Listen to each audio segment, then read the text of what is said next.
आज फिर से दोनों के सामने वही सूखा भूसा लाया गया उनकी अकड़ को तोड़ने के लिए। दोनों चुपचाप खड़े रहे। घर के लोग भोजन करने लगे। उस वक्त रोटी, छोटी सी लड़की 2 रोटियां लेकर निकली।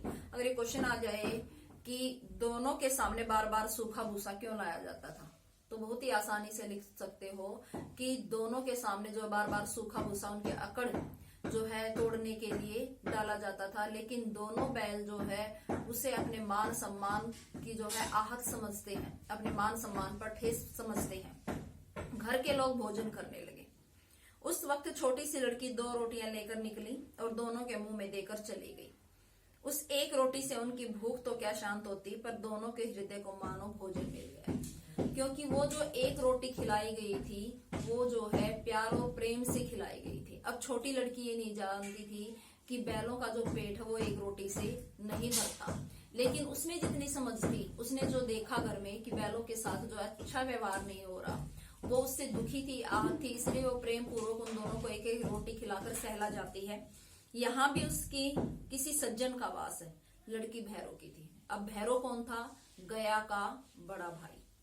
गया के बड़े भाई का नाम है भैरव और उसकी बेटी जो है, छोटी सी एक लड़की है उसकी बेटी, उसकी माँ मर चुकी है, उसके साथ सौतेला व्यवहार हो रहा है। तो बैलों को देखकर वो भी दुखी हो जाती है। उसे लगता है बैलों के साथ मेरे जैसे व्यवहार हो रहा है। उसकी माँ मर चुकी थी, सौतेली माँ उसे मारती थी, इसलिए इन बैलों से एक प्रकार की आत्मीयता हो गई थी। एक आत्मीय संबंध उनके साथ जो है उसका जुड़ गया था।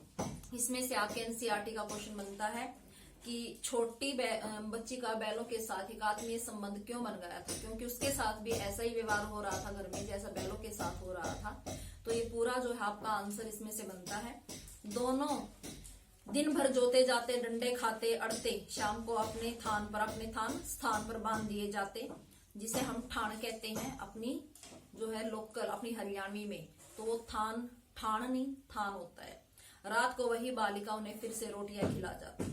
प्रेम के प्रसाद की यह बरकत थी कि दो गाल सूखा भूसा खाकर भी दोनों दुर्बल न होते। दोनों की शक्ति जो है जो की त्यों बनी रही। उनकी जो शारीरिक शक्ति थी वो टूटी नहीं। वो किस कारण से? उस लड़की के द्वारा दी जाने वाली उस एक प्रेम भरी रोटी से दोनों की जो आत्मीय शक्ति थी वो बनी रही।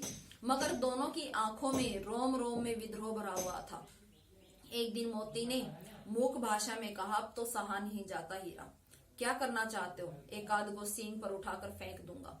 लेकिन जानते हो, वह प्यारी लड़की जो हमें रोटियां खिलाती है उसी की लड़की है जो इस घर का मालिक है। वे बेचारी अनाथ हो जाएगी क्योंकि माँ पहले ही मर चुकी है। और अगर हम ऐसा करते हैं तो अगर भैरव को कुछ हुआ है तो लड़की बिल्कुल ही अनाथ हो जाएगी। तो हीरा उसे समझाता है मोती को कि नहीं, हमें ऐसा नहीं करना है।